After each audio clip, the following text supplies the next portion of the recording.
toujours en cours, que notre collègue se trouve toujours aux mains du détenu. Donc effectivement, on fait face à un détenu qui est connu pour des faits de droit commun, condamné en correctionnel, donc qui retient donc depuis maintenant 8h30 notre collègue en cellule. Donc il serait armé effectivement d'un pic. Donc enfin voilà, la situation est assez compliquée. Malgré tout, la détention est assez calme et avec toute la réserve qu'il se doit, nous apportons donc notre soutien à notre collègue dans cette épreuve.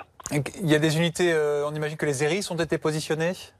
Oui, tout à fait. Donc les ERIS, donc les équipes régionales d'intervention et de sécurité, donc sont arrivées sur place, sont en train de se déployer et d'essayer de sécuriser la zone afin de prendre contact avec le détenu pour essayer d'apaiser les choses et sortir de cette crise très rapidement.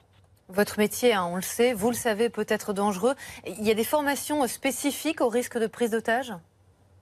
Malheureusement, il n'y a pas de formation sur un incident. Malheureusement, quand une prise d'otage survient, on est seul, on fait face à la réalité des choses qui est la sécurité totale, notamment dans les prisons. Donc malheureusement, non, on n'est pas rodé à ça comme n'importe quel citoyen. On fait face et malheureusement, on se doit d'être patient et d'essayer d'être calme, quoi. Il y a des négociations en cours, là, en fait.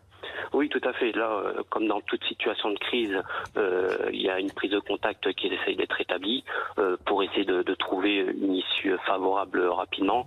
Le but étant effectivement que la situation se débloque rapidement et que notre collègue ressorte saine et sauve le plus rapidement possible.